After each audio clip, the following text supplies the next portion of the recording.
You're listening to the ModernDogTrainer.net podcast, bringing you the best industry tips and topics for professional dog trainers worldwide.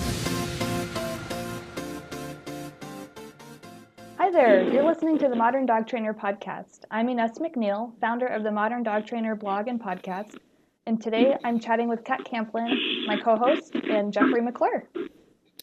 Don't forget to add the podcast to your favorite RSS feed or iTunes podcasts. You can also follow us on Twitter at Modern Trainer and on Facebook. All the links are in the show notes at themoderndogtrainer.net. So put your feet up, grab something to drink, and let's get started. Awesome. So thanks everybody for listening. Welcome, Jeffrey. Can you tell us a little bit about yourself? Well, so I'm 31 years old. I live in Scottsbluff, Nebraska, which is almost as far west Nebraska as you can get before you hit Wyoming. I live here with my fiance, my 4 kids, 3 dogs, 13 rats, 1 cat. I have been a dog trainer for about 2 years. I'm fairly bad with spans of time and how long I've been doing stuff. I grew up in Arizona. I moved up to Nebraska when I was 11. I don't know. I have a mohawk. I have tattoos. I'm not what most people see when you hear about positive reinforcement clicker trainer. I've been told that many times. I don't know if you can see the video here, or I have my glasses off. So yeah, when that's all the way up, and I got my short sleeves. My newest tattoo, if you can get this in here, is a clicker. Nice. That's awesome. Yeah. So I'm branded. I'm in it for the long haul. This is my dream. I don't know if you've ever heard of the Japanese term ikigai, which is like your life purpose, which is a thing you love, a thing you're good at, a thing you can make money at, and a thing the world needs. So this for me is definitely that. And so being a modern dog trainer in rural western Nebraska, there's that what the world needs definitely fits in there, and I guess I make money at it, and I love it, and it's something I'm pretty good at. I've not had too much failure at it. So that's awesome. So what did you do for a living before dog training, and how did you decide to switch gears and be a dog trainer? I have done everything. I'm a jack of all trades. I continue with a handyman service that because like I said, I have 4 kids, and rural western Nebraska dog training isn't, but what I say is every job that I've ever had on my resume was a job that I had. So I didn't ever have to pay someone else to do it for me. So I've worked automotive, I worked construction, roofing, landscaping. I've done electric, plumbing, everything. So It's always something I have every skill that I need, and I can always fall back on if I ever fall on hard times or something doesn't pan out. I can always just kind of look for a job and say, oh yeah, I can do that here. So, professionally, the longest job I've ever had was as an industrial pump technician and welder. I did that for about 3 years. So that was kind of the strongest skill set, and that's kind of what I wanted to do for. That's where I thought I would be, is in the industrial sector, working on giant pumps and machinery and stuff like that. I really enjoy the smell of welding. It just makes makes me tear up for not the bad reasons. But it's also a very hard job. I'm 31 and I'm all creaky and broken already. So and it's noxious fumes, and and the people who are in it, it's a hard life. So you play hard, you party hard, you work hard, and that really messed me up for a good long while. I have a personality, an addictive personality. So whenever I get into something, actually, I go really hard into it, which brings me to dog training. So I got well, it's a trailer. I found a trailer that really needed a lot of work. And the guy, was just going to let me live there while I fixed it up. So he was paying for all the material. Well, actually, ended up my dad was paying for the material because my dad lived in the trailer park as well. So my dad was ponying up the money to do the materials and then just taking it off his rent. So dad hasn't paid rent in 2 years now. And then I did the work and I just lived there. So I didn't have to make a lot of money because I didn't have to pay rent because it was just already taken care of. And he was paying the electric and gas and all the other stuff while I was working on the south. So I went down to the Humane Society because I had a dog, Dodger, who's over there. He's a 4-year-old American Pit Bull Terrier mix. Rescued him. Well, I didn't rescue him. My friend rescued him. Dodger, come. And it's Dodger. So yeah, I think he's like Pit Bull Border Collie or something. So he's got a brindle front paw. Oh wow. And then around his eyes, but he's black and white speckles and all that stuff. So he was living with me, and so he was and this is kind of what got me into positive reinforcement training. I don't know if you want to go down that yet, but yeah. So I just started going down and volunteering at the Humane Society here in town. I'm a longboarder, so I would take my longboard down there and I'd get the dogs and I'd actually take them for a run. Oh, nice. To try to get them out of the kennel, get their heart rate up, and actually get some good exercise rather than just walking and pulling on a leash or pulling against people. And then after, I don't know, it wasn't too long, 2 or 3 weeks, they said, because I really didn't need a full-time job. So they're like, oh, we have it's all part-time. It's going to be like 4 hours a day. And I'm like, that's perfectly fine. So I can work in the morning, cleaning up the kennels, and then I can go work on my trailer or do whatever. So I worked there for, I don't know, like 5 months, 6 months or whatever. And how I got into the positive reinforcement side of training was working with those dogs and realizing that they hadn't done anything wrong. They just hadn't been taught anything. They were either dogs that were just left outside all the time, or they were allowed to be dogs for the first 6 months of their lives and jump all over and whatever, and then they turned out to be 85-pound black labs or Australian shepherds, and they all of a sudden they got big enough to nip hard enough to hurt kids that are running around screaming in the farm.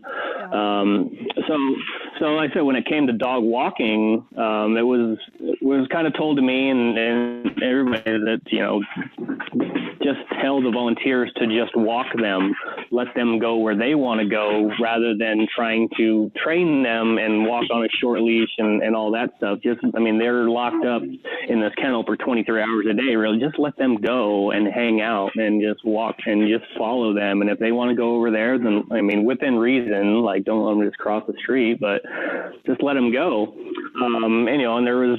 But people just had so deep the mentality that I need to train this dog up because it's going to be better if the dog was trained.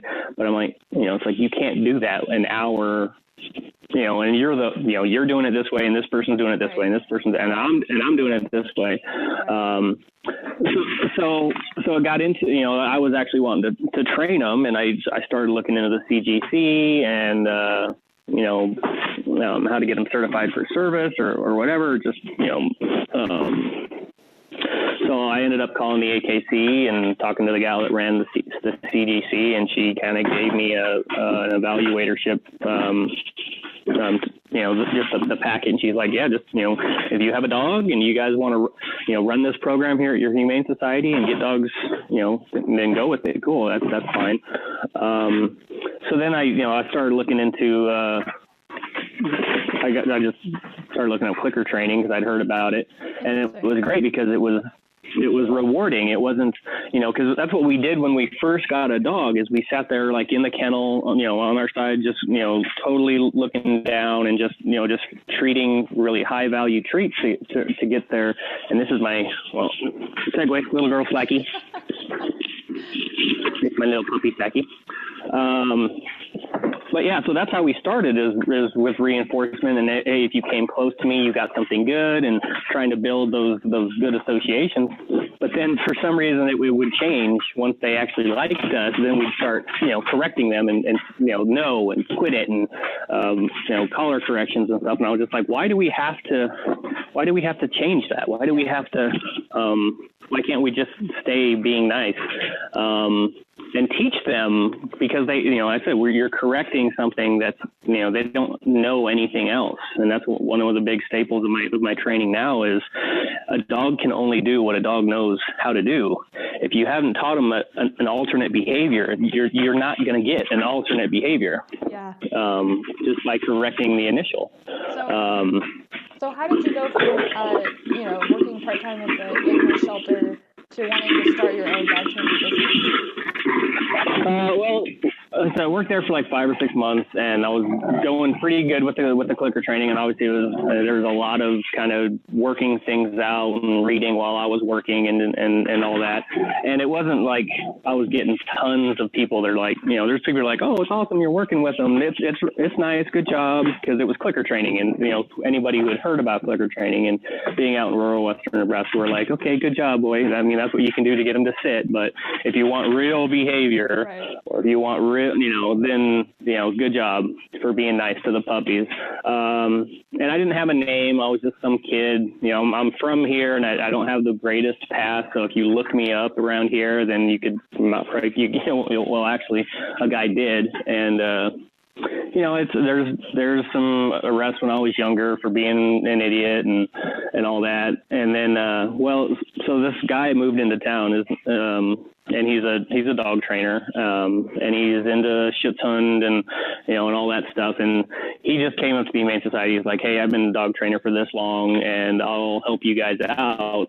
So they just kind of said, okay, well, I just came in one day and said, well, this guy's coming in to train our dogs for us.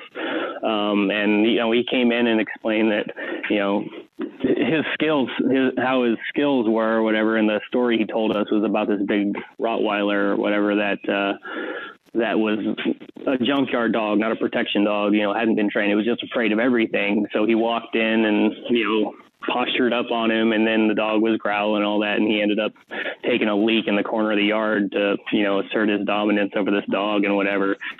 And I'm just like, kind of when I heard that, because they had told me, it's like, oh, he's a good Christian guy, and, he's a great dog trainer and blah, blah, blah. And I heard that, I was just kind of like, and the veil just kind of dropped, and I'm like, all right, well, you're going to have this other trainer come in, and he's going to train the dogs, and he thinks he needs to pee in people's yards to get that to happen. And then he, talking with him, he's like, yeah, the clicker thing's cool, but I can do it without it. So there's no real need to use it. And, and then it just, I stopped trying, and I was just cleaning the kennels now. It's like, if that's the direction you want to go, I'm not going to be a part of it. Right. That happens a lot of shelters. They don't, staff, it's already tight as far as time and funding goes. And, you have somebody that, is supposedly very experienced that comes in and says they have all this experience. And sure, go ahead. Yeah. But they don't realize the difference in training methods and that affects dogs. Yeah, and like I said, and it's rural Western Nebraska, so that's the way that we're raised, and the laws is that your animals are property.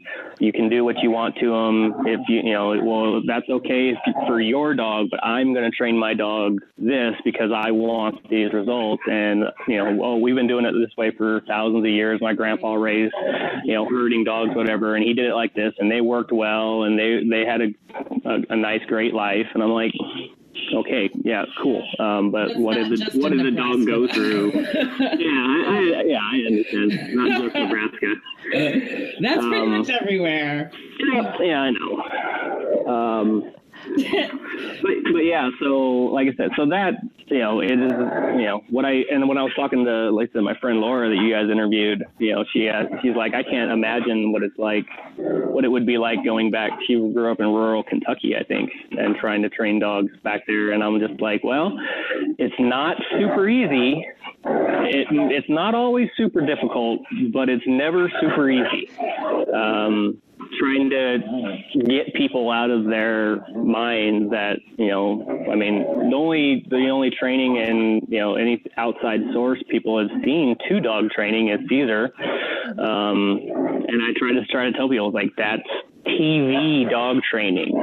That's made for TV. It's not, that's, you see an hour and they've been at it for 6 hours, or, and even the stuff that they show is played up by the TV company. And, and I said, I don't know what he actually believes about dogs or whatever. But I just know that whether it's Caesar or anybody, that's not what you need to do. You need to train the dog that's in front of you and not just try all these methods that work for this dog.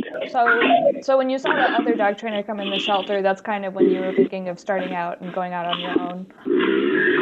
Yeah, I was also going back to college at the time. I was going for associate's degree in engineering. So it was kind of, so I was working at the shelter. I was going to college part-time and then still working on the trailer.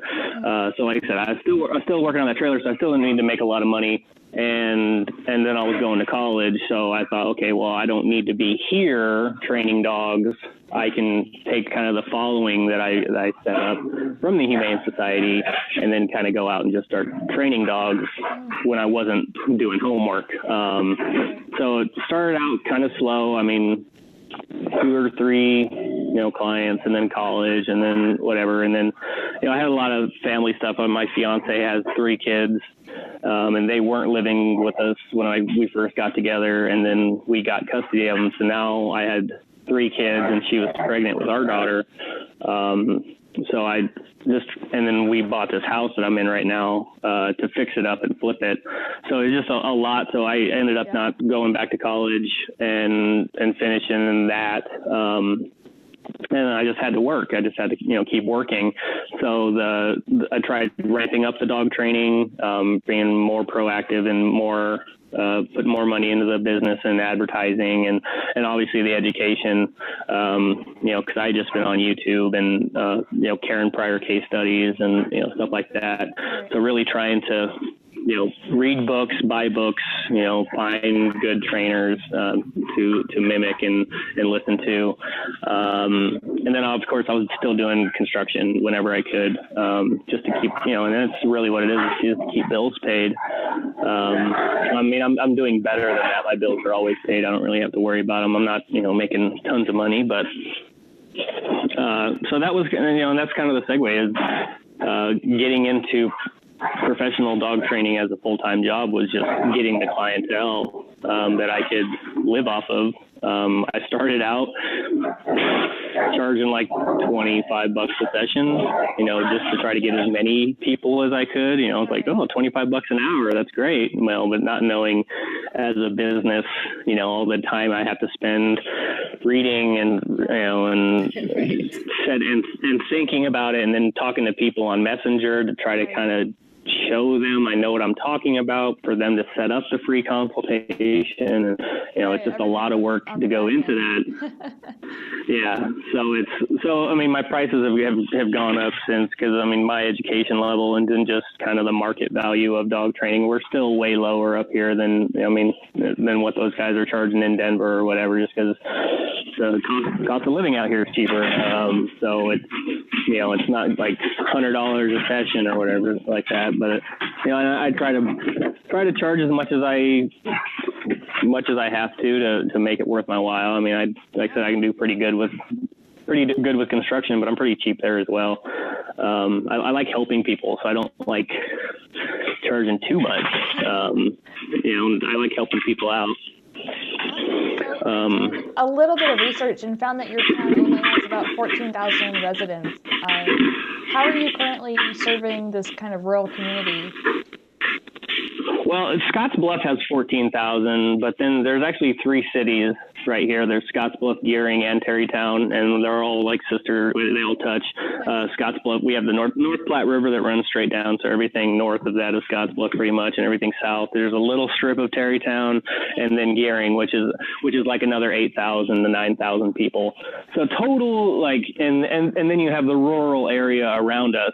So I would say, like, within my regular working area, there's probably like 25 to 30,000 people. So I mostly do in-town work, but I actually have gone out to other towns. Alliance is 45 minutes away. Sydney, Nebraska is like an hour away. Torrington Wyoming is 45 minutes west of us. There's other scattered towns around us. There's Minnetonka, Mitchell, Bayard, Bridgeport, just kind of little 1,000, 5,000 population towns around me. I'm really careful about kind of which cities you're scheduling for which days. Yeah, I mean, if I'm going out to Alliance or Sydney, then what I did, I made sure that I had to have at least one, but then I made sure not to schedule anybody else in Scottsbluff or Gearing for like 3 hours or 4 hours after that. And then when I was going to Sydney like every Saturday for a good like 3 months, and it was just, I had like 4 clients. And so I just try to hit them all and made a Saturday of it. And then kind of my clientele dried up in Sydney, and I kind of switched over to Alliance for a couple of months. But right now I'm pretty much local here in Scottsbluff, just really, really figuring out the, and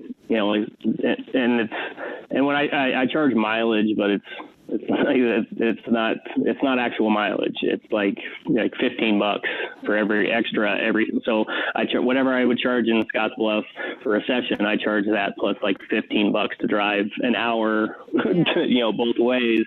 And it's just like, because, I can't charge just as much to drive as I can to actually work with you, and people aren't going to pay it. And I really want to help them out. So I'm just like, okay, well, I guess I'll take a loss for 2 hours, and you pay for my gas, and I know I need that.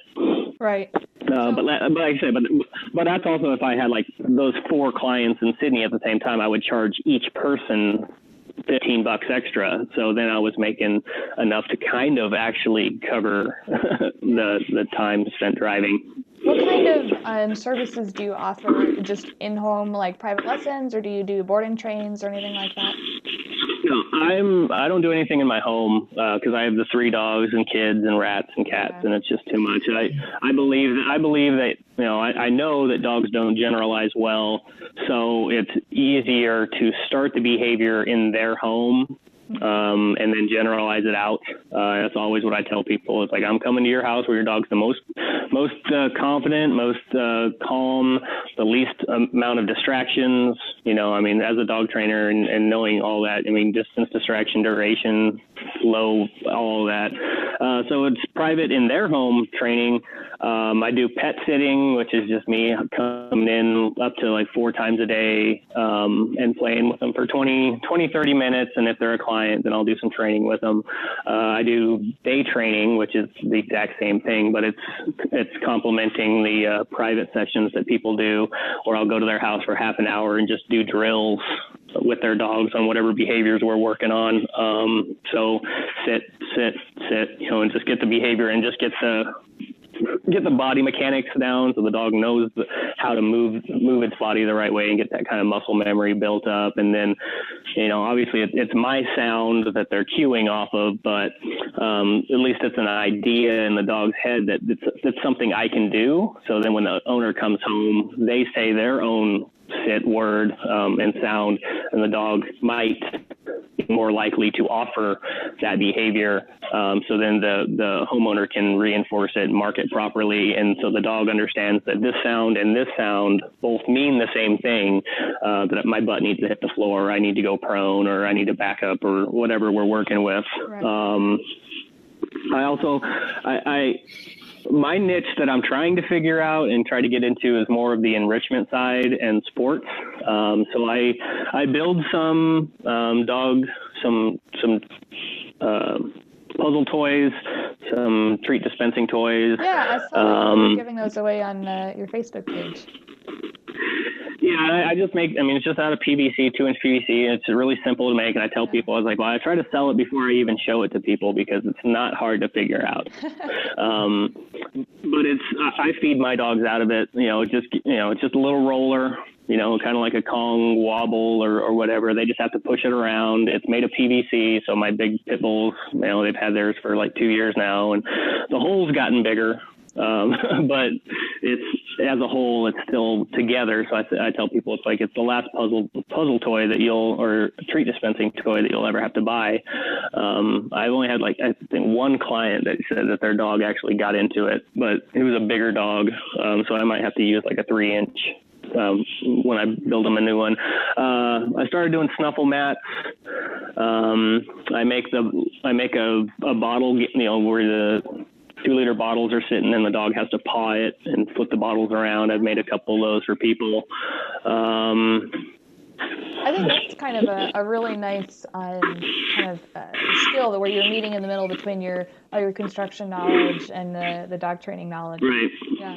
Yeah. And actually I started making, let me get my, I actually made a couple of flirt poles. Nice. I was gonna suggest that. Yeah. So awesome. So I got some pink tiger stripe duct tape, and it's just PVC and then PEX. So I haven't put them completely together yet. But this is Rufio. Rufio, come up. Come on.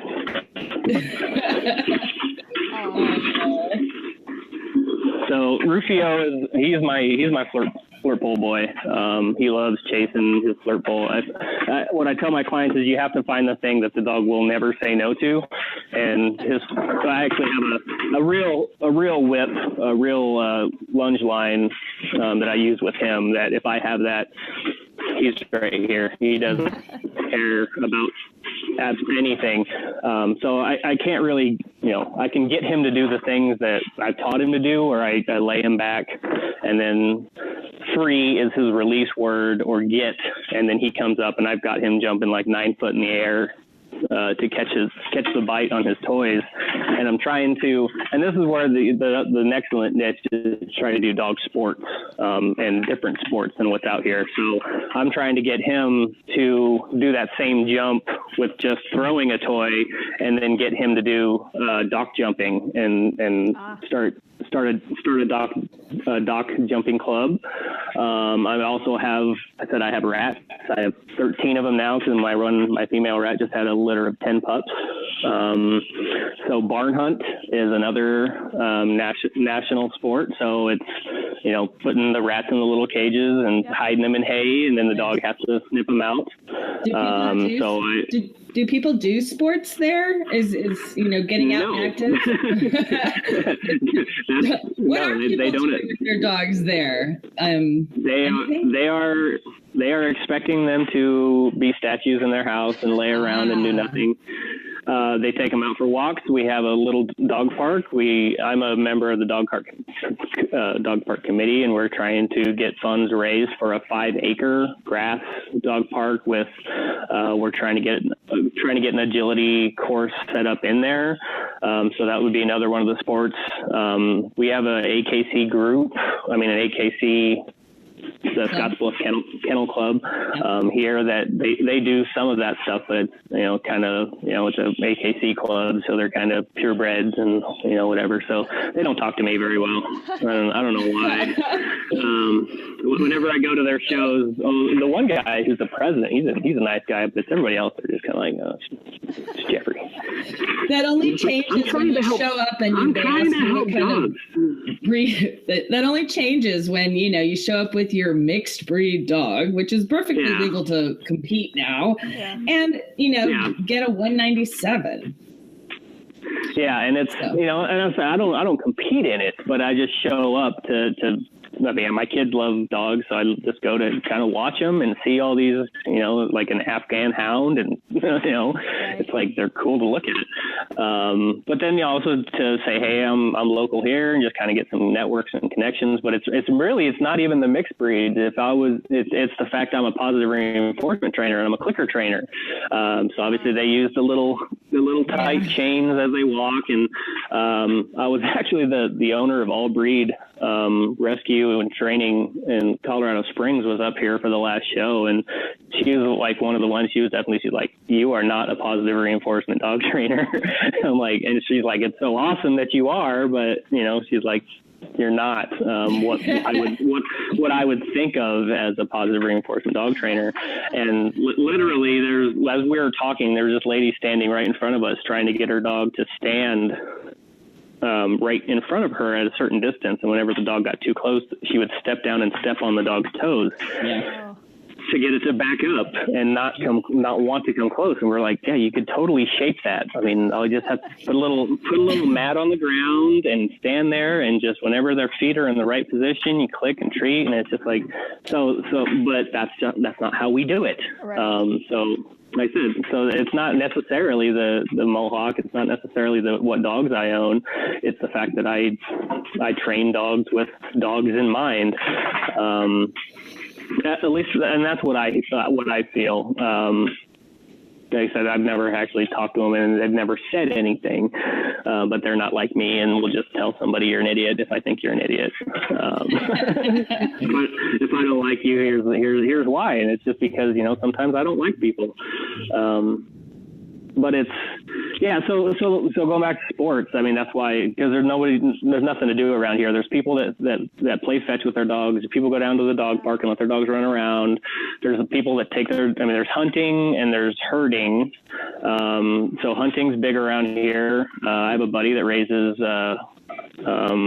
wire hair pointing griffons, and I go out with him and I help him run his dogs. We have a bird launcher and all that stuff, and I don't hunt at all, so I've never got into it, but obviously it's just training a dog to do something. So given it to happen.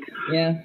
So given that there's not a lot of activities and you've got sort of, the backyard dogs that are making up their own rules, what are the kind of problems that you're seeing with the dogs in your area? The problems that the dogs have is they have no idea what the hell they're supposed to do. What do people? What do people call you? It's a lot of reactivity. Unsocialized, they played with them as puppies and they took them out, but then the dog started growling. They don't know what fear states are. So the puppy started growling at people, and then the dog didn't go outside as much, and it just extrapolated and just became its own, I need to be afraid of them. There's a lot of rescues around here. I mean, a lot of the calls I get are for rescues, and they don't know. It's always, well, I think they were abused before because this is happening. I think they're abused because this is happening.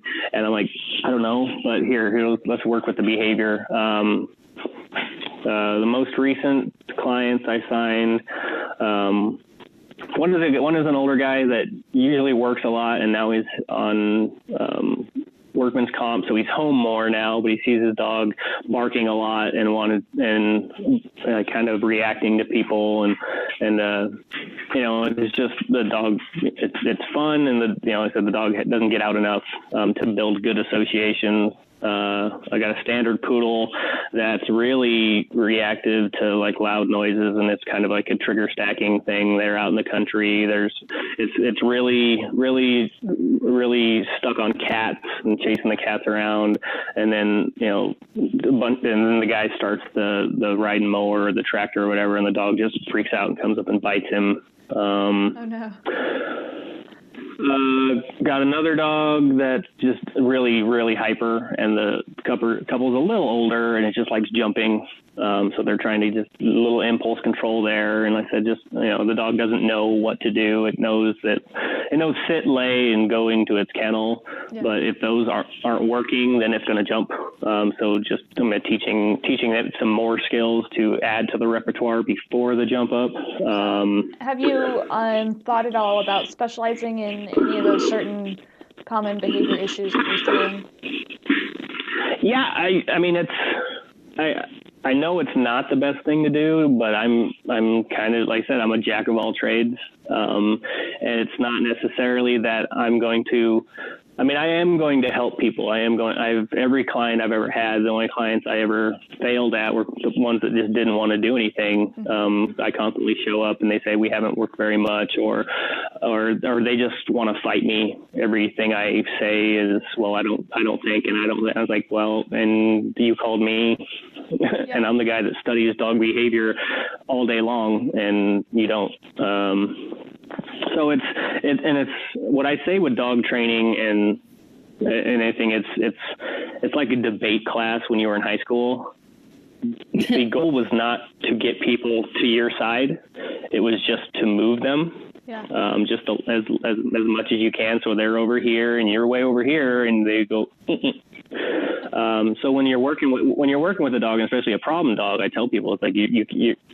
Well, my biggest standpoint is quit expecting and start training. So you're not going to get, if you're here, your dog's here and you want here, you need to stop expecting this, because you're just going to frustrate both of you. You need to train to get to here, and then get to here, and then get to here. Does that mean you want to sort of specialize in like the general manners, or is there a specific type of like I said, I want to do the sport because that's just fun as hell, and it gets people out, and it's a niche that I can bring in people from everywhere, and hopefully get some stuff out in Western Nebraska to make it so people are like, oh, hey, the big place to do this is Western Nebraska.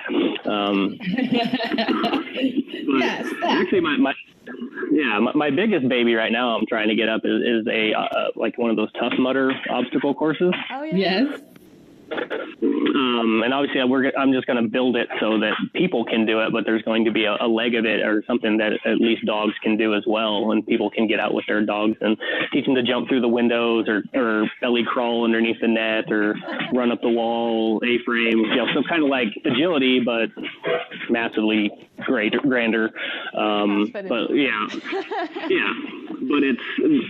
So it's going to be a course set up for humans to run. So there's going to be a lot of obstacles that dogs can't do, rope walls and stuff like that. And then just try to get more people out here for those events and get kind of on there. I'm like I said, I'm an addictive personality. I just, I go for the best and biggest as I can. So like I said, so the sport groups I'm trying to start up and do and fill out is, like I said, it's just dog owners, whatever group sport you want to be in, they would meet once a month and kind of go over the skills and go over the rules and go over what you need to do for that sport. And then hopefully, they pay some dues, and then I take those and I buy all the equipment. So agility, try to get some weave poles and try to build an A-frame. And for barn hunts, I have the rats, and I mean, everybody, you can buy a rat and then you can raise it, and then your dog can, do that. Dog jumping is obviously. So basically starting kind of your own dog sport club in that area. Yeah. And then hopefully just kind of it goes out from there where, people will get into it and want to be it. So I don't have to be the central part of it, but I'd be the one organizing it and helping with it. So that I have dogs that I want to get into certain sports like Slacky. Right. I want her to do fly ball. I don't know what Dodger wants to do, but I know Rufio loves jumping. Maybe lurk. I mean, well, yeah. I mean, his would be rabbits anyway, any day of the week. He loves chasing rabbits, and that's one of the training things that I tell people is when he sees a rabbit, he sits, and that's I always worked with that is the kind of Panskeps model of getting a dog to do a lesser behavior for the greater behavior. So he knows that if he sits, he actually gets to chase the rabbit. If he just goes after it, then he doesn't get to play, and it's much funner to chase a rabbit with me than by himself. So it's so when I'm walking down the street and he sees a rabbit, his butt just hits the floor, and then I start looking around like him, and then we take off, and people are like, man, that's crazy. So yeah, definitely some lure coursing rabbits and stuff with him. Great. Yeah, so you're bringing positive reinforcement to Nebraska. I think that's something that really needed, especially out in the rural community. Do you have any tips for maybe another dog trainer that's out there that's in the rural area that is just getting started? I mean, the biggest problem, the thing that I've had is people want you to say that you're going to guarantee something, or just that, like whatever I charge for 6 weeks, at the end of that 6 week, people just want to have perfect dogs, and it's just like, no. I mean, so get absolutely as much education and experience as you can. I have my hours for the CPDTKA. I just couldn't afford it in September when I signed up, so I'll be doing it the next time. I've taken I just finished one course on shaping through the Finzi Dog Sports Academy. Oh, I follow her a lot. Yeah. And then I've read tons of books. I can't name them all, and I don't know where they are. Yeah. They're in my dog box. So when people say, hey, what do you know? You can at least rattle it off. And I tell people, I say it doesn't even matter because if you don't know these people, I can say Denise Fenzi or Shade Whitesell, and they're like, yeah, they wouldn't know. like, yeah. So it's just what it's really. I mean, just do a lot of reading, is get as much education as you can, and just try to have a good presence in your community, that you're going to have people that back you up. I mean, that trainer for the Humane Society has kind of gone after me with my lack of experience, and he posted some stuff on Facebook, and I just had like a white wall of people just like, dude, you're a jerk, and I love this guy, and Wow. I mean, God. So I'm out in the community, I'm meeting people. We just had the Balloon Fest, which is a bunch of balloons, hot air balloons, and I'm the safety coordinator for that. And like I said, I'm on the dog parks committee, and I always go out to events, and I've done the farmers markets, and I've met influential people. The sheriff, our Scottsville County sheriff, we flew him like 3 weeks ago, so I met him. So he's the sheriff, and he has a canine but no handler. So I was kind of like, hey, because actually I want to raise Italian Mastiffs, the Cane Corso, and there's obviously a protection type dog. That's what people want them for. So I would enjoy, like I said, with one of those sport clubs to start doing Schutzhund and bite work and personal protection type training with that. So I have the sheriff who has his canine unit with no handler. I'm like, I'd love to really come out and see you. Yeah, the guy the guy is doing a private. I mean, he's actually going to ship out to Afghanistan or something not too long from now, but it's not his dog. He was just a handler, so the dog's just kind of been his pet, and he's been keeping him up, but he doesn't work for the sheriff. So yeah, so it's great. It's just trying to, it's a lot of just figure out what your thing is. Obviously try to help out as many people as you can. You might not get a dog 100% changed around, but as long as you make the dog's life and the human's life better in some way, where that person can say, hey, I noticed my dog is better, and I'm thankful for that. Right. Then go for it. I see a lot of trainers on Facebook that are like timid, like they don't want to get out there, and they don't want to. I'm just like, if you've read 5 books on dog training, then you know way more than the average homeowner does about dog training, and that's worth something. And if it's, like I said, I tell people, I got 5 different ways to try to teach your dog to sit on cue. One of those might work for your dog. 4 of them won't, but then I got 4 other dogs. So, just having that experience is definitely worth it, that you can help somebody with your dog, and you can ask for money for that service because they're super happy that they don't have to invest so much time or work to get their dog to do what they think their dog should do. So that's kind of, I mean, I'm a confident guy. I'm a bullheaded guy. So it's just kind of be more out there and be more, people are going to talk bad about you. There's going to be people that just don't get it. There's going to be people that go through your course and come out of it. I just had a 1-star on my Google profile from a gal that trained her puppy, like a 4-month-old puppy, like 9 months ago. And now she's having all these problems with the dog. Didn't contact me at all for 9 months. And then put a big review like, oh, he never taught me this. He never taught me this. And I was like, you took a 5-week puppy course. Yeah. You can only do what you can do. Yeah. So awesome. Well, thank you so much for joining us today. I think others will find this really helpful. So thanks for sharing your story. Thank you. Hey, thank you very much.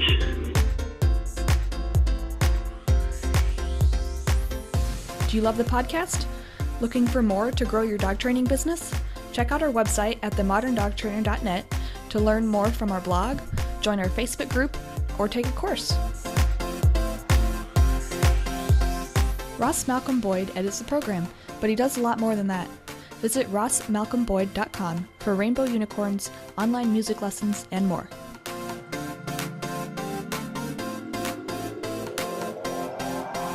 Thank you for listening to the Modern Dog Trainer podcast. Don't forget, you can check out the show notes at themoderndogtrainer.net/podcast. You can also share your thoughts and support our podcast by leaving a review on iTunes. Until next time.